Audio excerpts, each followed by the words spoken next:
question. That's what I said. I wasn't asking you, that's right, I was asking Melissa, but. Okay. Usually if there's any meat to it, they'll have it at the table, at least in other, yeah. If you ask. All right. I just asked if there was normally an actual physical copy of the packet here. Obviously, I've gone through. the one Sometimes they online, run them but all. Sometimes when it's like 40-something pages, You don't bother. No, I understand. too much. You can ask for it. So. anytime you're ready. So, motion. Roll call. This What first, time are we right? starting the meeting? Let's start the meeting at 7:02. At least an agenda, huh? Here's an agenda. There we go. Clerk, call the roll. Commissioner Ford, Present. Commissioner Oden, Yep. Commissioner McCann, Here. Commissioner Smith, Here. Commissioner, I'm gonna screw it up already, Picard. It's all right. I'm here. Burker. Burker. Just Burker. Yep. Burker. That's why he was laughing. Yep. Maybe, All right, we have a quorum. a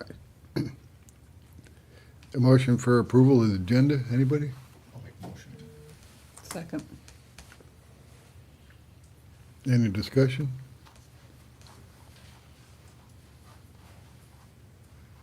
Nothing? Want to call the roll? Commissioner Oden, Yes. Commissioner McCann, Yes. Commissioner Smith, Yes.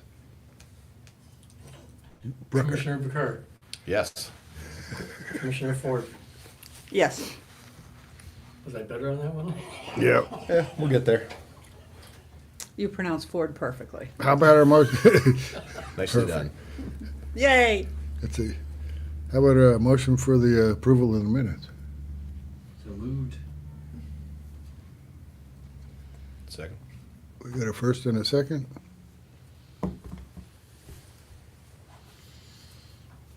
Any discussion, corrections, deletions? No. I guess we got to call the roll on that one too. Hit it. Commissioner Oden, Yes. Commissioner McCann, Yes. Commissioner Smith, Yep. Here it is, the Commissioner truth. Picard, Yes. Commissioner Ford. Yes. Apparently I'm French all of a sudden, so. Breaker, breaker. Just Breaker, like breaker. that. Like, Breaker. It's close. It is closer, yes. we still have the Historic Preservation Commission activities in here? It's a placeholder. You guys Placeholder. give me something to add to it, I will. Okay, I'll start working on something and send it your way for the next meeting. I got some ideas. Cool. And then, I guess that's just placeholder. How about communications? We got anything? Nothing. We're zooming through. Anything? Yeah, I was just gonna ask if, I know we already approved the agenda, but if we may just remove citizens' comments in front of the training. Sure. Make a motion to, what do you call it? Move citizens' comments up. Amend. Amend the agenda. agenda. The order of the agenda. Yeah, that's my motion. Second. That's a doable thing. Let's hit the roll. Commissioner McCann, Yes. Commissioner Smith, Yep. Commissioner Picard, Yes. Commissioner Ford, Yes. Commissioner Oden. Yep. So be it. So, being that there's no communications and we had a motion, let's go into citizens' comments. Do we have to now approve the agenda as amended? Yep, okay. You got the right step. I went too fast. Happens.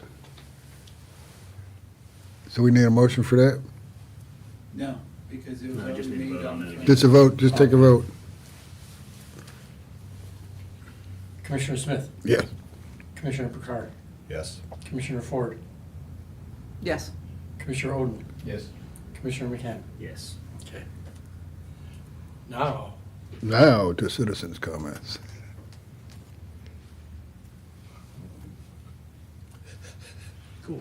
Training. We thought we were getting somewhere. That was good. At least we did it. We can, training. I guess, Erin, you want to take over? Sure, I will kick us off. So you've got 2 memos from me in your packet. The first memo is an overview of the planning commissioner training, kind of the plan for the next 5 meetings or so. We've got new planning commissioners on the team, and it really, so wanted to make sure we can kind of kick this off for them nicely. And I think it is kind of time for annual training again with the existing commissioners. So we're going to go through this video training series, which might be familiar to some of you. And the first memo describes all of the training videos in detail. And so these are produced by the American Planning Association, and I think do a good job focusing in on broadly applicable topics.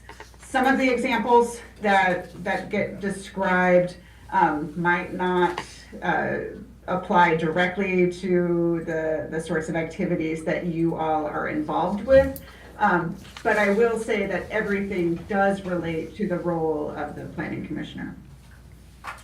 To that point, there are a couple of things, links that I included in the memo that are more Alaska specific. So one takes you to DCRA's, State of Alaska DCRA's Planning Commission Handbook. That might be of interest. I also just kind of wanted to kind of put a pin in the fact that the Alaska chapter of the American Planning Association they are planning on doing an online planning commissioner training in 2026. So I will keep you guys posted on that and keep my ear out for that information. So that really just kind of covers the first memo. The second memo will be a similar to format of what we're gonna see throughout the next 5 meetings. But so from here on out, every meeting we'll just have a basic memo that highlights a video or 2 or 3 that we'll be going over that night. So tonight we'll be watching 2 videos. One is on the roles and responsibilities of the planning commissioner, and then the other is on procedural requirements. One is like 22 minutes long, the other one is 17 minutes long, so it's in manageable chunks. I think after each video we can kind of take a moment and pause and see if it has jogged anything in your minds, kind of piqued your interest, if there's anything that we want to share, ideas or questions, or maybe some of the existing planning commissioners that can kind of share how whatever the topic was kind of has applied to the work that the commission has done so far. But I will leave that to Mr. Chair to navigate. I will say that I do not have any pop quizzes planned, so it should be a fairly enjoyable evening.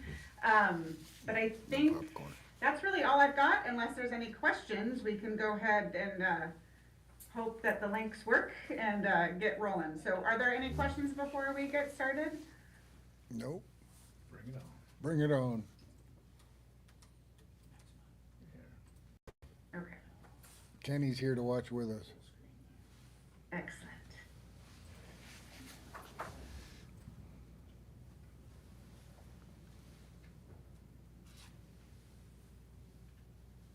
The Planning Officials Training Program was developed by seasoned planners from across the country, all experts in training local planning officials.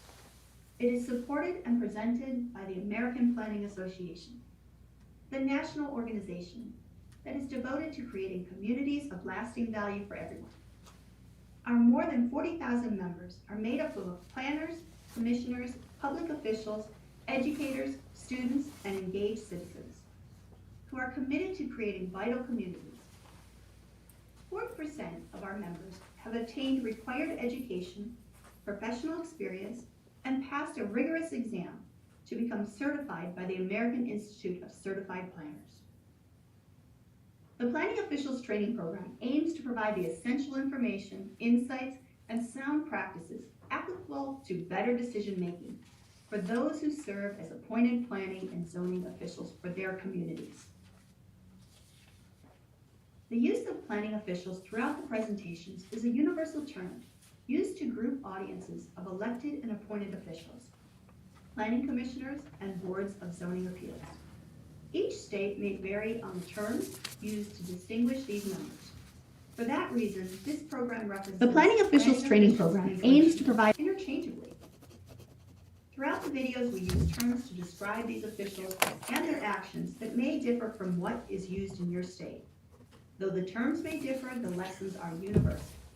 There is no one-size-fits-all training for planning officials, so check local state codes or state enabling legislation for relevancy to your community. If there are any questions about what is appropriate or legal in your community, we encourage you to ask your local staff.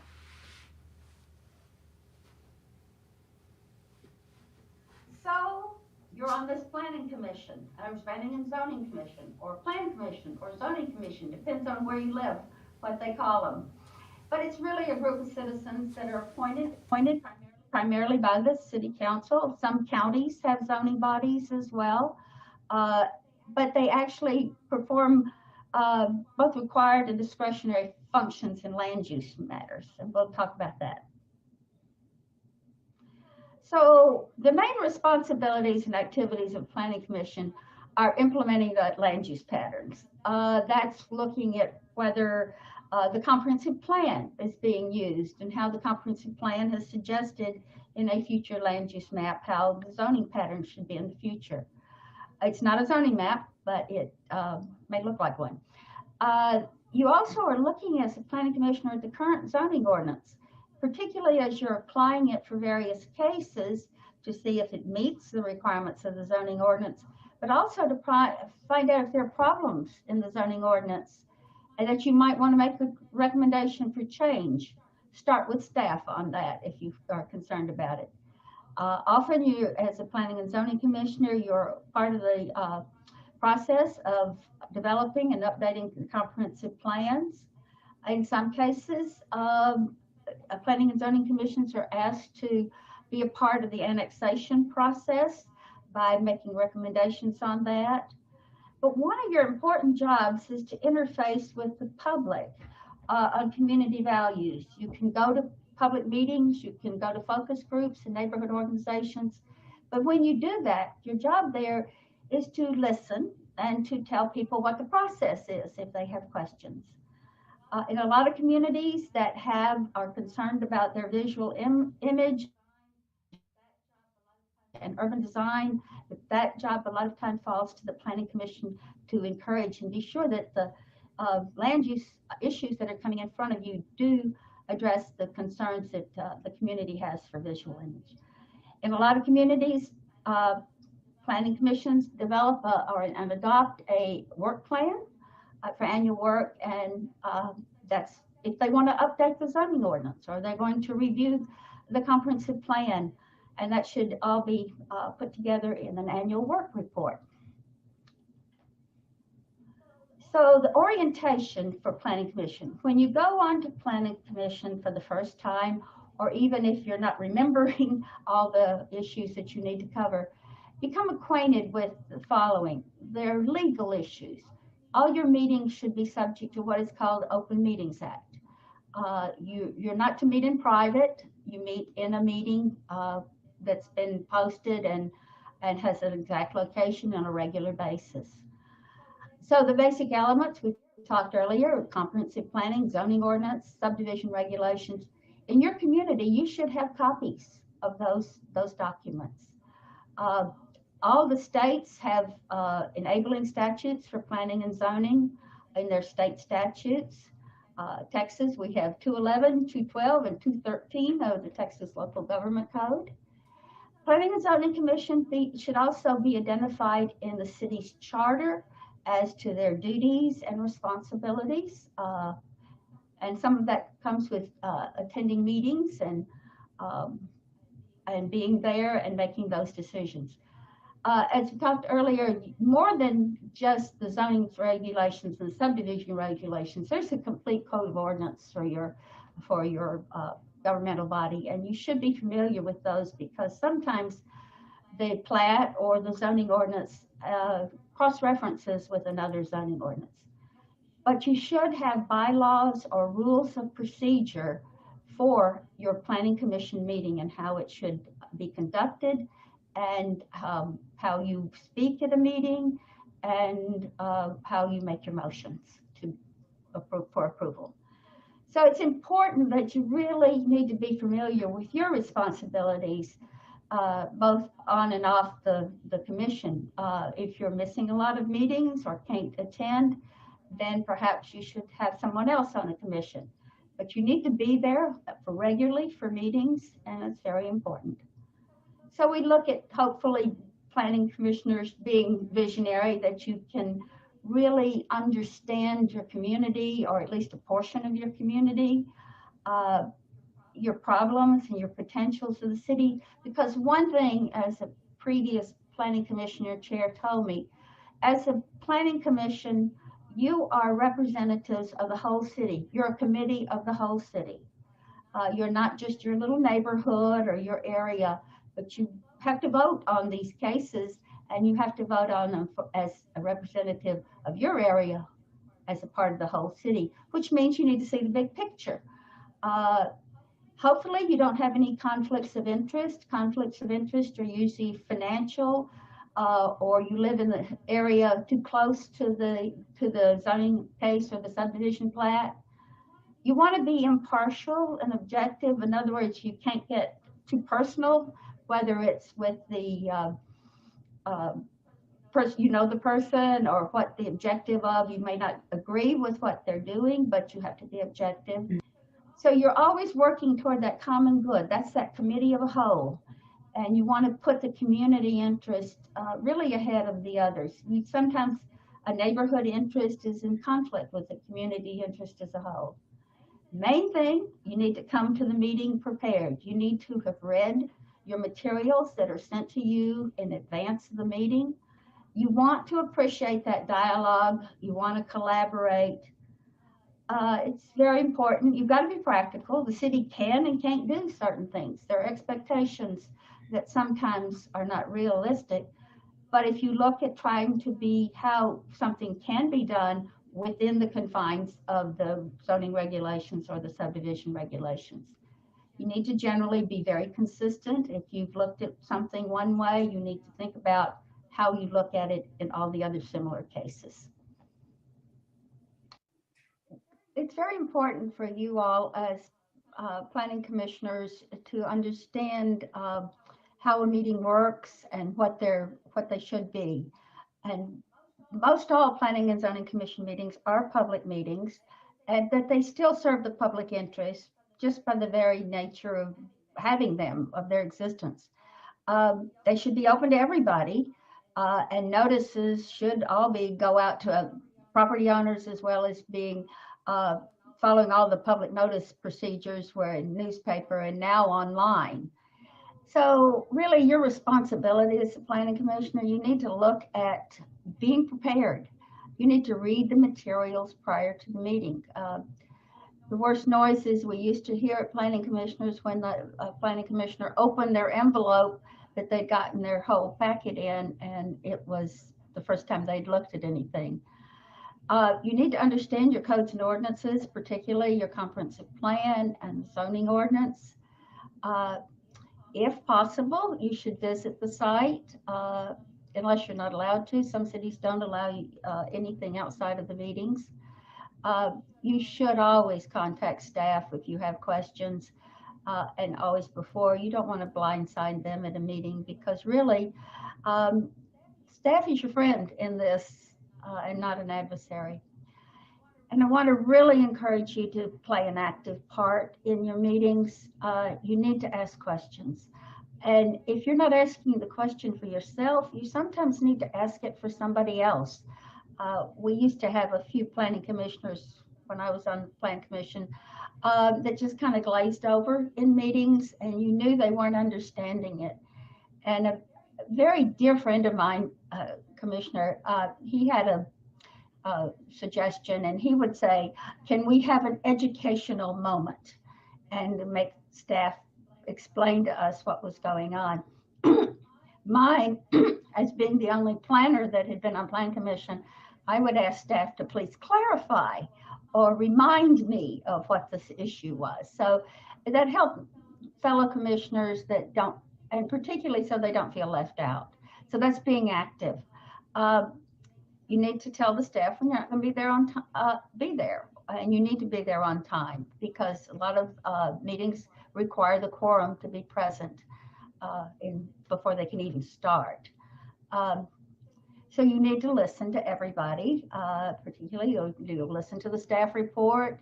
The applicant will present their case. The public has the time in most of your meetings to ask questions or make statements. Again, back to always asking questions. Used to be an old saying that said the only dumb question was the question you didn't ask. So, and you also need to consider the project's relationship to the comprehensive and other plans. All right, it's really important because a lot of times you're contacted by a friend or a neighbor or somebody you meet in the grocery store, and your job as a commissioner is to, first of all, suggest that they attend the meeting or the hearings or send their comments to staff. It's kind of a dangerous situation sometimes when you're in a grocery store and your neighbor comes up to you and they want to tell you all about this case, and you stand there and you go, yeah, ooh. And so then later you go to the meeting and you vote at the meeting, and this neighbor attacks you, gets really mad at you. You said you were going to vote for my case. And just because you sat there and listened to them, they thought you and made positive comments. So just stick to trying to tell them to attend the meeting and to provide their comments. You don't want to discuss that at the grocery store or church or parties, and people will try to get you. You need to disclose any ex parte contact, and David's going to talk more about that later. Just don't talk outside the meeting, basically. Avoid contact that could ultimately invalidate your determination. We found one group I heard of, we had a planning commissioner that he actually voted on his employer's cases for several years, and those were found later that they could have invalidated all of the cases that he voted. Right? Meeting management and conduct. I want you to behave. So it's always important, even though you could get excited, to remain calm. That's kind of, you want to be appropriately behavior. It's hard for all of us to sometimes leave our personal bias at the door, but we really are a community, committee of the whole community, and so we should be respectful of all aspects of the community. It's really hard, sometimes more for staff than for planning commissioners, to avoid using jargon. We use SUPs and other terms that are not understandable to the public. So be willing to not talk down to the public, but to explain sometimes or ask for an explanation of what the jargon is. All your comments should be made on the record. Do not text in meetings. Because that's actually making a comment, but you always want to try to be fair and listen to everybody and make an impartial decision. And all of these will help you function while you're providing an important service to your community. Really, to have a good meeting, basically a lot of cities use Robert's Rules of Orders. It should be the guidelines. Either you have that or local procedures. And a lot of times the decisions that you make depend on that leadership you have as a chair of the commission. The chair really sets the tone for the meeting, should control the meeting and ensure that everybody gets to talk, and sometimes has to bring the focus back to what the topic is and keep the meeting moving, and always assure that the votes are properly done. Like I said, Robert's rules give structure to the hearing.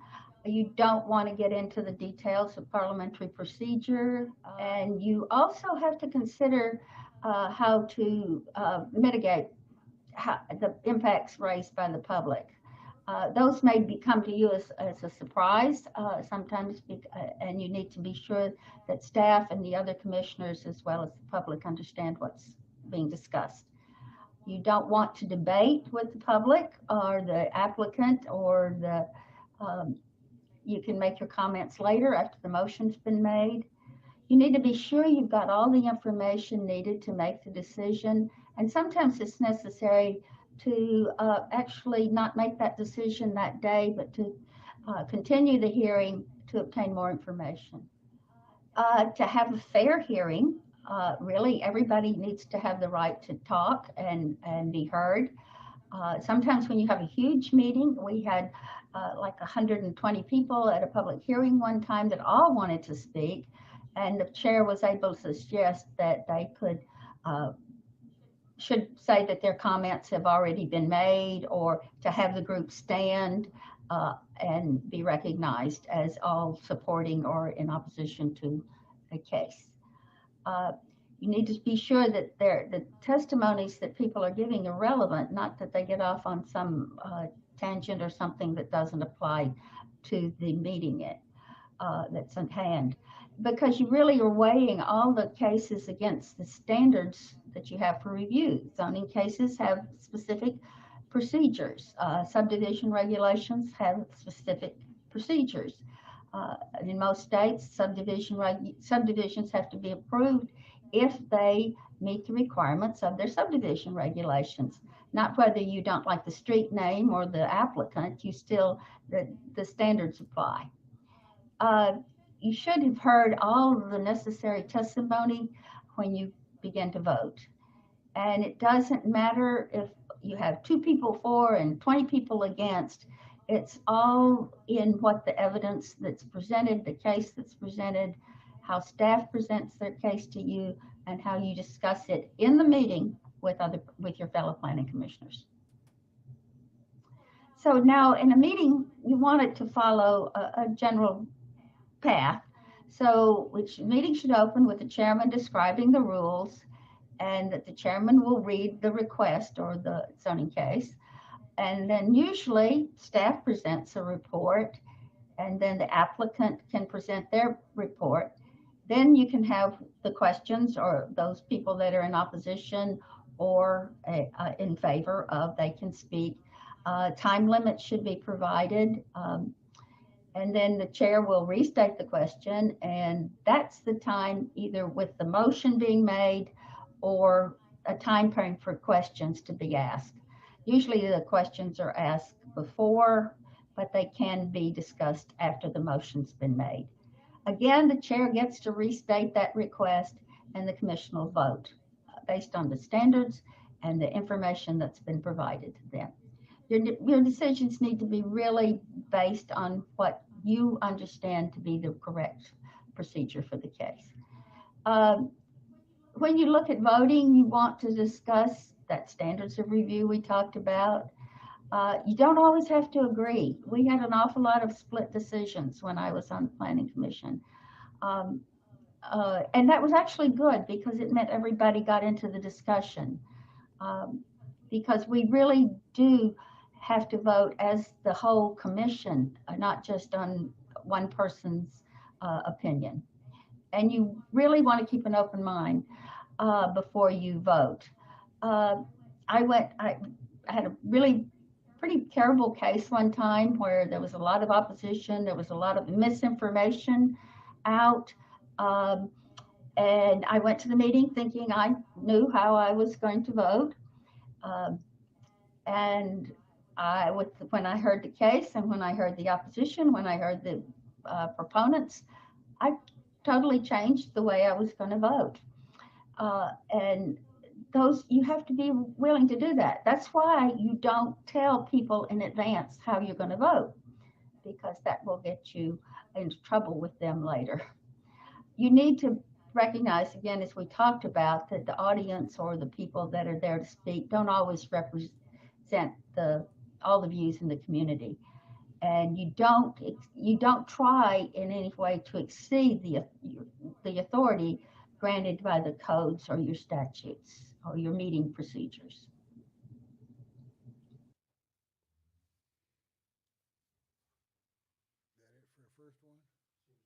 Yeah. Did we lose Erin? She's still showing she's on here. There she is. There she is. I am here. Yeah. Any thoughts or questions, or are we just gonna roll to the second one then? You guys want a breather or roll? I'm good. Roll. Keep it rolling. All right. Bear with me, I'm gonna try to find this thing out again. Uh-oh. Do the shrink the video thing. I was trying to do that, but it wasn't No, doing it for me. go down to the lower right. Ah, thank you. There you go. Where is my second one? It's really hiding behind your black bar there. You know, I can go like this. There you go. Illinois. No? Yeah, now you click the lower right again to make it full screen. Huh? Lower right of the, Wait. yeah, lower right. There you go. Oh, no, no. Oh, no, not, lower right of the black, Lower right. Right here. right there. Yep. Holy smokes, man. There you go. Sorry about that, guys and gals.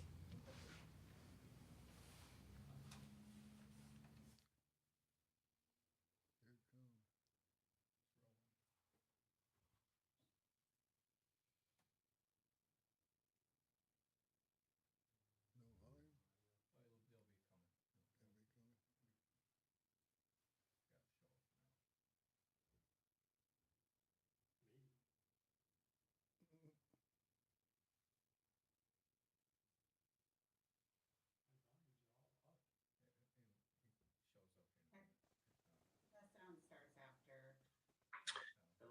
Hello and welcome to Plan Commissioner Training. I'm David Silverman. I'm a partner at Ansel Link in Chicago. In a prior life before becoming an attorney, I was a practicing planner. I'm going to be going over various legal issues that you as Plan Commissioners need to concern yourselves with.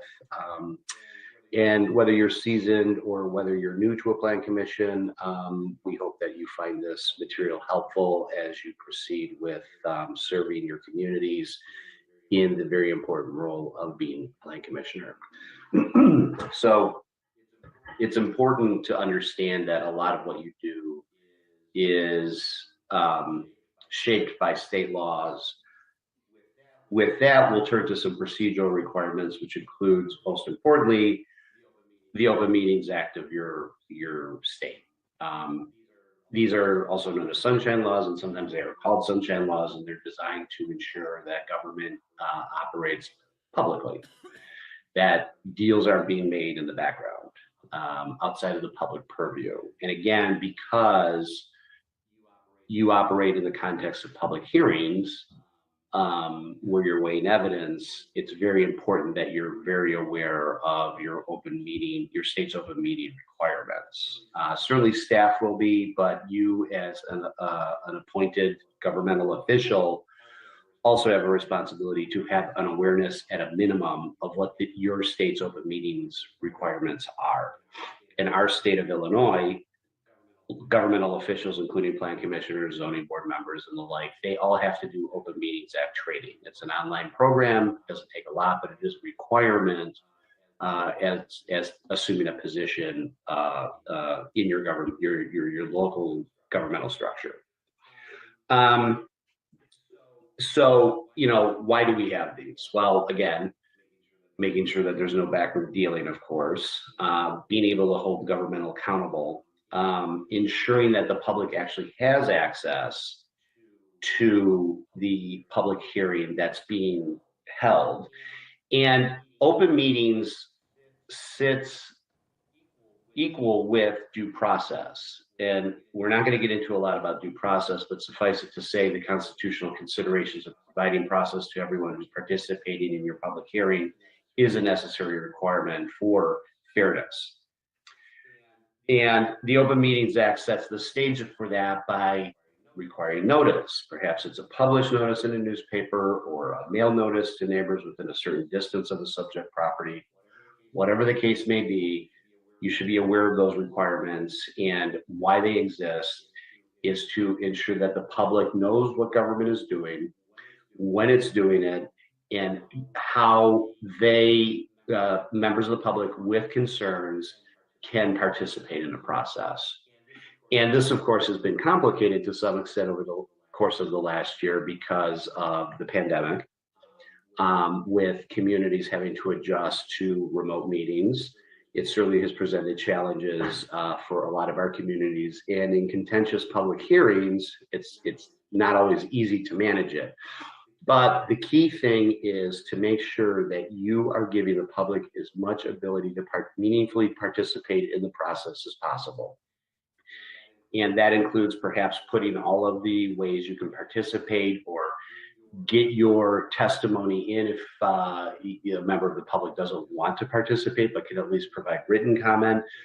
As much as you can do to ensure that that's happening, you're usually going to keep yourself on a good footing. And like what I like to tell people when we're talking about these types of things is the Open Meetings Act sets the bare minimum standards for due process.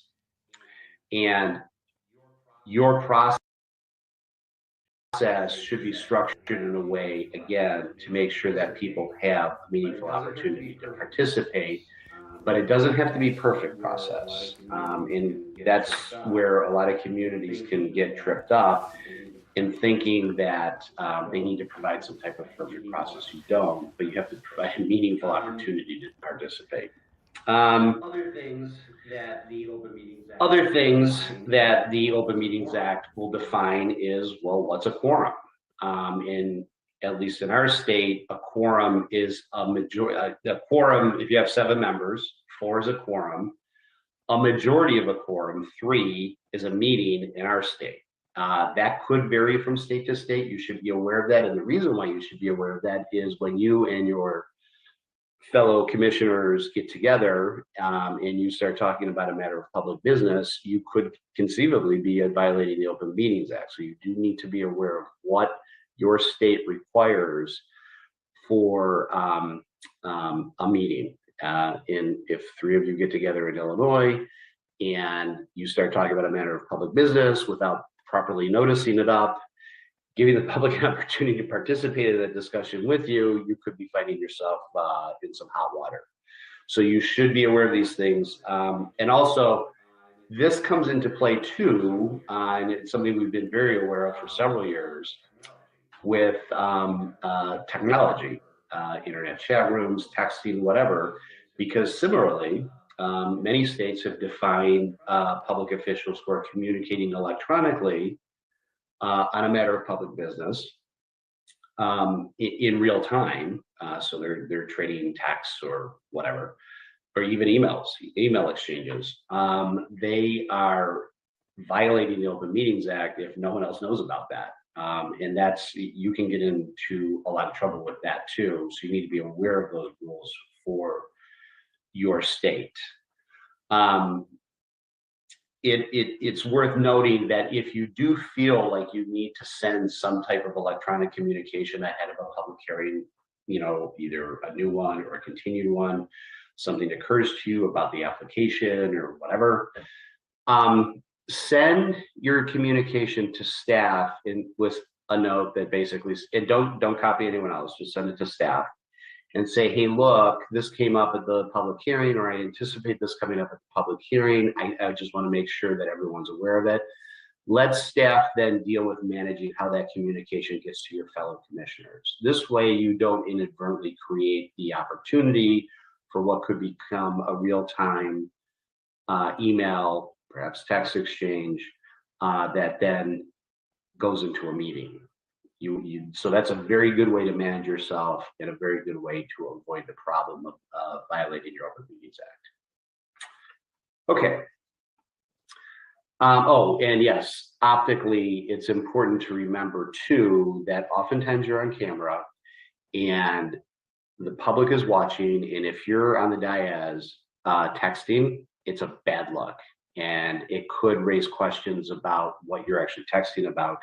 So even if you have to tell your significant other something about what's going on at the house or with the kids or whatever the case may be, make sure you wait maybe in between, but don't do it like up there where the public can see you texting, because it's going to immediately open up a question as to what exactly you're doing there. So avoid that at all costs. It's a bad look.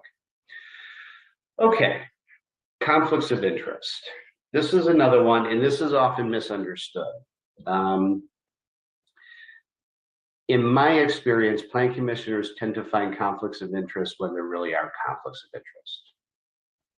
What I mean by that is, and this is a credit to planning commissioners or those who think like this, they're so diligent with the idea that they want to avoid any appearance of impropriety or being compromised somehow or having too much of an interest in a matter that they'll either abstain in their vote or recuse themselves entirely from a conversation because they believe they have a conflict of interest because perhaps the applicant is a brother-in-law or a friend or whatever the case may be.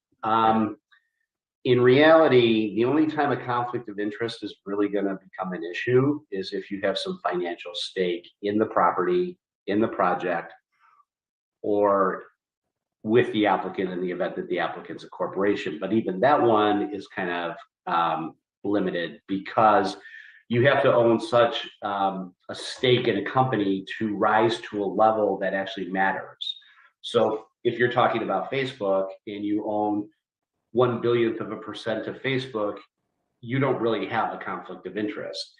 If you suddenly are one of those people who are lucky enough to own 5-10% of Facebook, then you're probably approaching a problematic situation where there's a conflict of interest. But the key thing to remember about conflicts of interest is there's a pecuniary interest by you in the project, in the property, in the applicant. And in that case, you definitely should recuse yourself. And when we say recuse, you should explain publicly why you have to recuse yourself, and then you should leave the dais. You might leave the room for as long as that public hearing is going on that matter where you actually do have a conflict of interest. If there's another item on the agenda after that, you can come back on. You can come back into the meeting and be counted in the attendance for the planning commission at that point, and then you can participate normally again. But if there's ever any questions, as with anything, ask staff. If staff feels they need to go to the attorney, they can talk to the attorney on your behalf, or they may ask you to talk to the attorney. So just use the resources available to you in your community. 9 times out of 10, you probably don't have a real conflict of interest. Okay, that brings us to one final thing that we want to talk about today, and that is ex parte communications. And I touched on it a little bit a few minutes ago, but it is important, again, to emphasize the point that when you're in an active public hearing process, everything you do as a planning commissioner is done publicly. There's a reason why we're having a public hearing. And doing business outside the context of the public hearing obviously violates the spirit and intent of what we're trying to do here, and to operate publicly, operate in the open, give everyone an equal opportunity to participate meaningfully in the process. So when you are out and about in your community, chances are you're going to run into neighbors, friends who may very well know that you serve on the planning commission. And they may want to talk to you about the items on the agenda. What you should do is avoid any long conversation and encourage those people to attend. I mean, one thing that is a struggle everywhere is getting people to participate in these processes that are set up for their benefit. And that's what you need to tell them. And that's a responsible way for you as a commissioner to operate. Encouraging your own neighbors to participate in the process that is available to them so that they can be heard. And if they say, well, you know, I don't really like going into public settings like that, they make me nervous, then you can also encourage them to provide written comments. But you should also tell them, like, I'm not trying to be rude, but it is really inappropriate for me to have this conversation with you right now. I'd much rather you come and listen to the testimony that's being offered by the applicant, because maybe you might have a misunderstanding about the project, or you will have an opportunity to specifically ask questions pertaining to the application of those matters that concern you most on it. That is a very good way to deal with that. Similarly, you may have the occasion with a very aggressive, opportunistic, whatever the word is you might want to use, applicant who really wants to talk to you about his or her project. That is a definite, absolute do not do. Obviously, you can take a firmer position with an applicant. They are overly interested, of course, in their own project. And if you're seen talking to them out in the open, outside the context of the public hearing, it could very well raise some questions that become problematic for you down the road. So similarly with your friends or neighbors, who you could take probably a lighter touch with, who aren't the actual applicant, but with the applicant, you need to be firm and say, look, can't have this conversation right now. You need to save this for the public hearing. If you really have a burning issue, you can certainly take it to staff, but I can't be part of this conversation, and you need to remove yourself as quickly as possible. Other things that might come up, an applicant might want to show you the property. Well, this kind of ties into open meetings issues, because they might want the whole commission to go on a field trip to see either the property or maybe a similar project in a neighboring town that they did, because they're so happy with it and they think the community will be happy with it. They kind of want to show it off. It's very normal. It's part of the sales pitch that developers will do from time to time, depending on the complexity of the project. In that instance, the Open Meetings Act is triggered. And again, you have to be aware of what actually is defined as a meeting in your state. But if it's anything like Illinois, if 3 of you get together and go on a bus trip to a neighboring town to see a project, or even just across town to see the property and get a better understanding of the lay of the land from the developer, that is a meeting. And you need to make sure that you're following the rules of public hearings, with notice requirements and all the rest. And developers are aware of this. More sophisticated developers will definitely be aware of this, but most developers are aware that there's a process that they have to go through to make sure that the public's business is being done publicly, and they willingly participate in it, of course, by filing an application in the first place and knowing that they're going to have to provide evidence and testimony in a public hearing.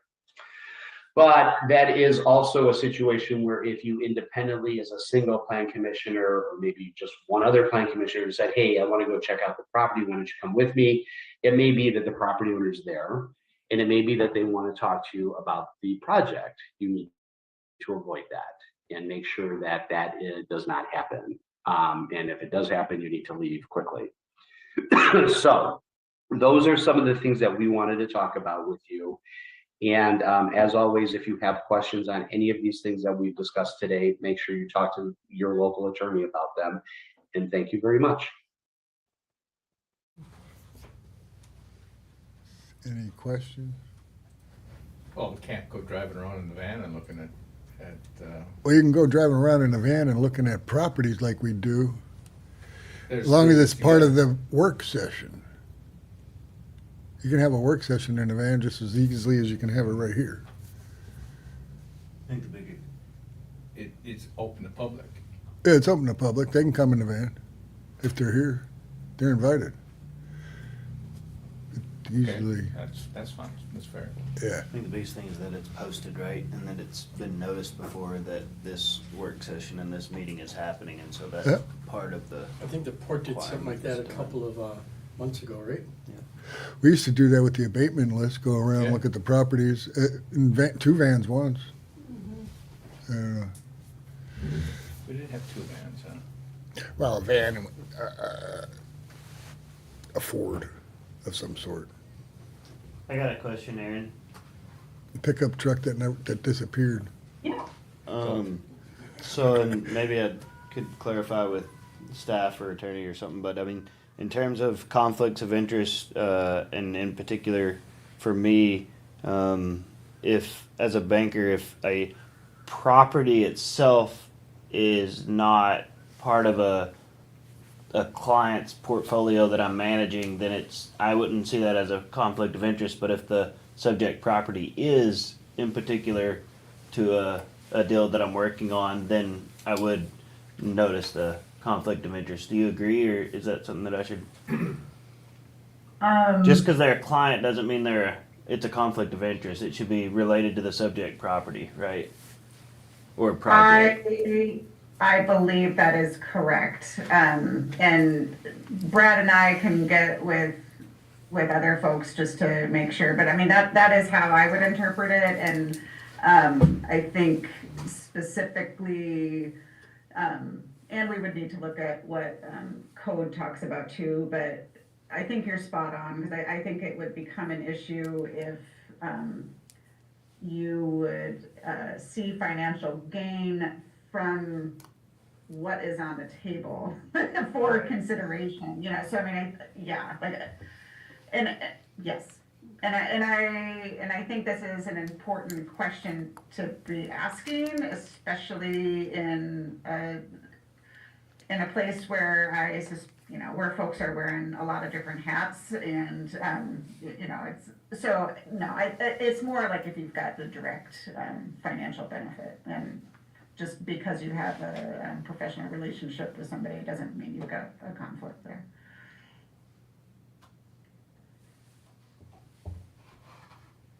Anybody else? I feel like he said that conflicts of interest are pretty rare, but, wouldn't there be more than, I mean, I usually err on the side of caution because I do work with so many people who are involved in property. I have notified the board many times that I worked with this person before, or whatever, just to err on the side of caution. Most of the time, it's been like, well, that's not directly related to what's happening here today on this piece of paper. So just disclose it if you have any slightest inkling that there might be something that could look like a conflict of interest. That way it's brought out in the sunlight, and can be addressed, is my advice. And I think that is a good point to bring up. Like, sometimes it is just communicating that there is a relationship, and that doesn't necessarily mean that there's a conflict of interest, and it doesn't necessarily mean that you're gonna need to recuse yourself, but it's just putting it out there. And then sometimes there'll be a dialogue where, like, but I am confident that I can look at this objectively, and then you don't end up recusing yourself, but then everybody's it's just a transparent approach. And the planning commission work like the others in terms of the chair makes a determination on the conflict? Yeah. Okay. I would say though, like, if you get a packet and, for an upcoming meeting, and you see where it's at, and something comes up and like you've got a question, that certainly is something that you could share with staff, and then staff can kind of look into on the legal end, but and kind of provide some guidance there. But yeah, ultimately it would be the chair at the meeting after you declare it.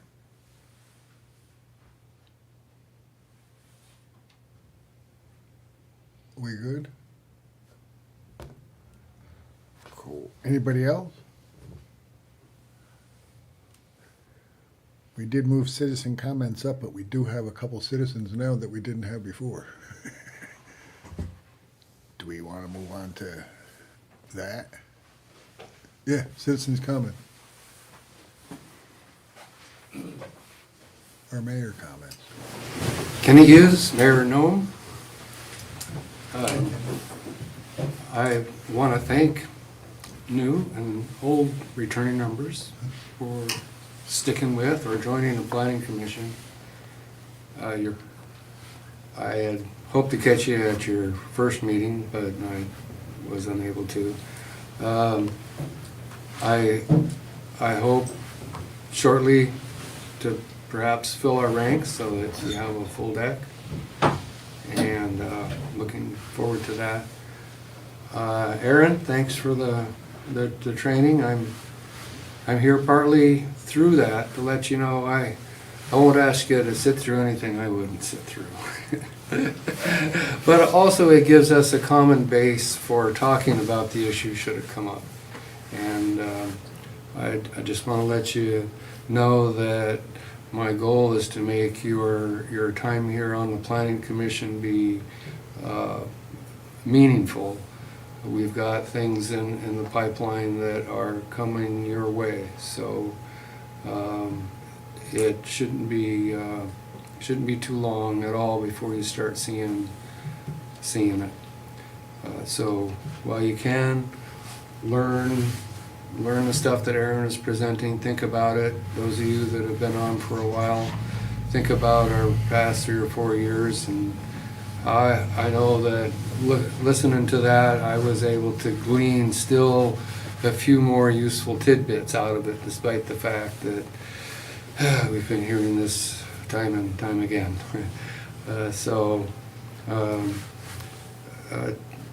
Consider that. That's all I'm saying. And again, appreciate all your time, and that's pretty much all I got for you tonight. So thank you. Thanks, Mike. Any other citizen comments? Nope. We have unfinished business, but there's nothing there. We have new business, but there's nothing there. Hopefully that changes soon, as Kenny says. We have staff reports, which, we don't have many staff, do we? No, it's just a generic, new building remodel permits that were approved this for November, so. Right, anything really? No. Nothing. How about commissioners' comments and we roll out of here? Commissioner Burker. Gotta say it right first. Well, I'm right that time? Closer? We'll talk afterward, Brad. We'll get it right.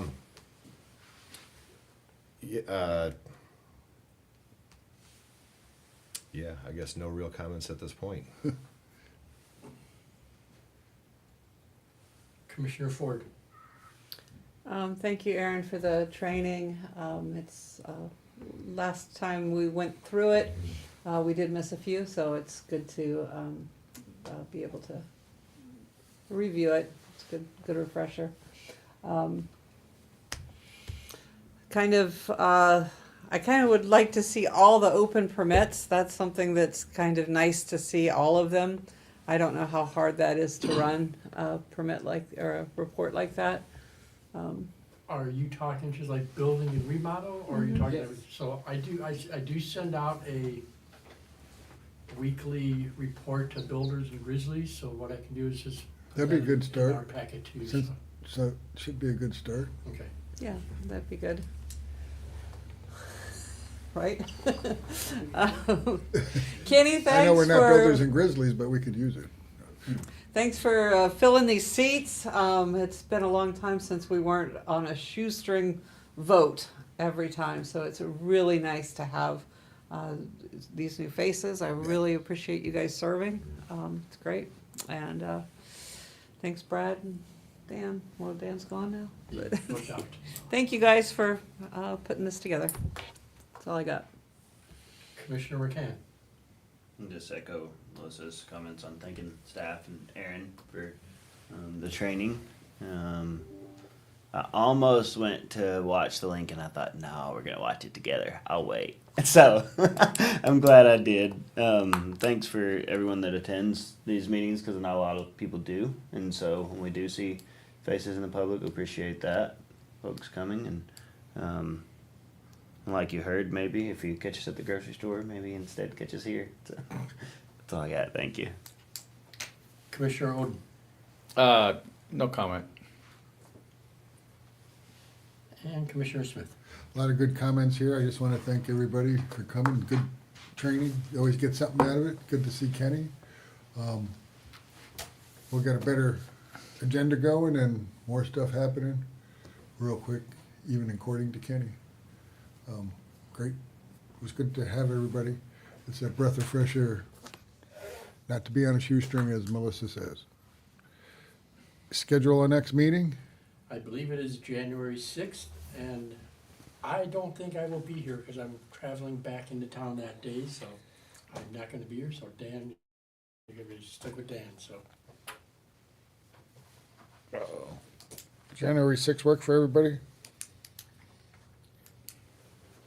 Okay, January 6th it is with Dan.